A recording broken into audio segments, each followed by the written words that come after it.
So we have all heard from the announcement of Dragonflight that the Dragon Isles will be the biggest new continent with the largest zones we've ever had so far in World of Warcraft, and while that is good to hear, let us actually examine the new information that we have, because Blizzard recently confirmed where the location of the Dragon Isles is, and we now have an official map that shows us the size of the Dragon Isles, which are surprisingly small and kinda contradict the original statement. However, certain alpha and beta testers have analyzed the zone, and we have some information on how big they actually are. So, are the Dragon Isles the biggest WoW continent ever, and how do they compare to other continents, the likes of Northrend or Pandaria, for example?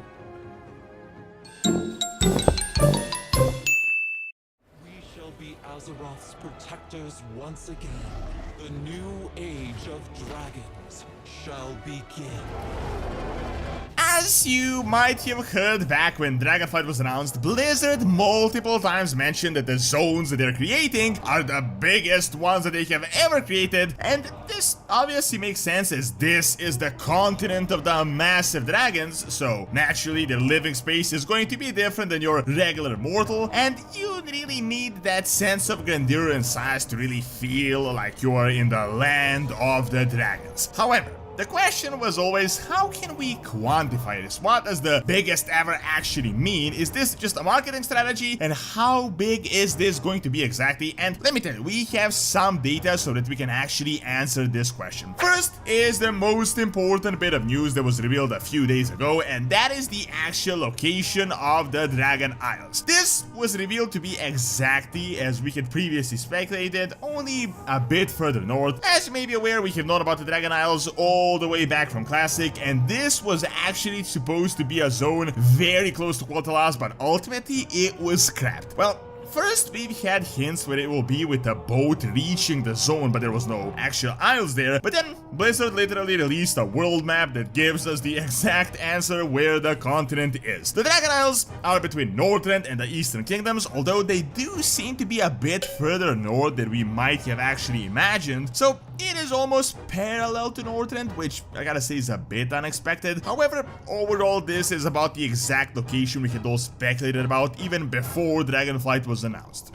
What is really weird though is that I feel like the world map feels a bit cluttered right now. It seems a bit hilarious when you look at the map. And just imagine the ships and the sailors navigating from Kalimdor to the Eastern Kingdom or vice versa. I'm almost impressed that they managed to reach the other continent without crashing into one of these massive isles. Although this is a playable map, I'm guessing in the lore it was already known where Zandalar and Kultiras are and where the Broken Isles are as well. However, they do definitely look larger on the map than they should be lore-wise, as these islands seem to be nearly the size of Pandaria, and I gotta say it feels a bit weird that the Maelstrom is no longer in the middle of the map but very close to Kalimdor. Now that is a topic for another video, but how big are the Dragon Isles exactly? Unfortunately, we don't have such a clear-cut answer for this one as we have with the location of the map, as this is a complex topic, but we do have a bunch of very interesting information that we can actually extrapolate from. When you look at the official data, and that is the official map itself, the Dragon Isles don't really seem all that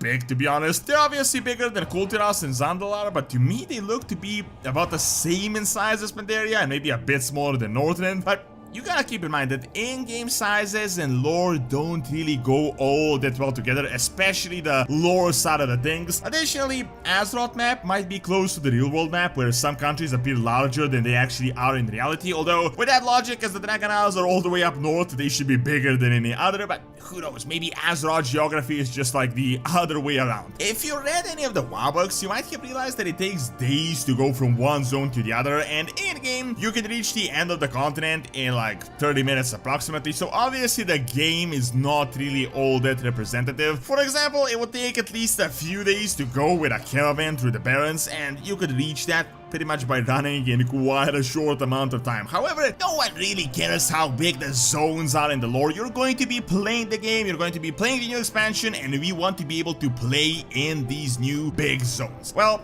we don't really need to speculate that much, as Dragonflight Beta is already out there and a bunch of people have been playing it, and we have a lot of first-hand experience. Some people even went as far as to do some sort of math in regards to how big the continent is, and we do have some very interesting conclusions. Long story short, it turns out that the Dragon Isles are pretty much exactly the same size as Northrend. Some say it is slightly bigger, some say it is about 5 to 10% smaller, but let's just say it is around the size of Northrend. The reason it is hard to say is because the two continents are completely different in their shape, where Northrend is a bit more horizontal, while the Dragon Isles are a bit more vertical. Now, when we're talking about vertical maps, what is also important to note is that some people in the alpha notice that the zones in Dragonflight are kinda top heavy, as in they're built upwards, they're vertical, some more so than others. This makes total sense, as we will be getting dragon riding, and you know, dragons are big, they require a lot of height to fly and to create their own civilization on all these mountains. However, this isn't really all that different from Northrend, because Northrend was also quite vertical, at least some zones such as Storm Peaks, which is the home to the Titan Watchers, and Icecrown was also nothing to scoff at. I gotta say though, it is a bit disappointing, but not really all that much, as Northrend is actually a pretty big continent, so it's not really all that bad. I know Blizzard kinda promised huge lands, so we expected something crazy out of this world, but I would be happy with a continent the size of Northrend. However, as they're called the Dragon Isles, I was actually worried that they would be actual isles, so something the size of Kul Tiras, but honestly, I think they should just call it the Dragon Continent. Another interesting thing is that we might not know all there is to these Dragon Isles. There might be more below the surface or above the surface, and there is this really weird hole, that set of isles, that a lot of people speculated that this could be the place for a new World 3. So if this happens, we can count on the Dragon Isles being even bigger. Furthermore, there are even those hints of some underground zones, with this being likely 10.1 patch, which means we might even go below the surface. So the Dragon Continent is going to be vertical, but like to the other side. However, I gotta say, I'm really excited that finally we are going to be getting a continent where you can actually just walk across it. Last time we had this was a Legion with the Broken Isles, but in PFA we had multiple isles, and in Shadowlands we've had a bunch of zones that all travel through Oribos, so it was always annoying to go from one zone to the other, as you always had to go to the Oribos. Furthermore, some people compared some of the zone sizes in Shadowlands to the ones in Dragon Isles, and for example, Waking Shores is said to be about twice the size of Bastion, which I gotta say is some really good news. So it is really going to be interesting to finally have a legit actual continent. When you think about it, the last time we actually had this was back in Mists of Pandaria with Pandaria, and before that Northrend, and now we'll be able to go directly from one zone to the other without needing ships, zeppelins, and a bunch of other things. Thank you for watching. Check out Can the Burning Legion Turn by clicking on the screen, and check out Doran's Academy for videos on real world history. See you next time.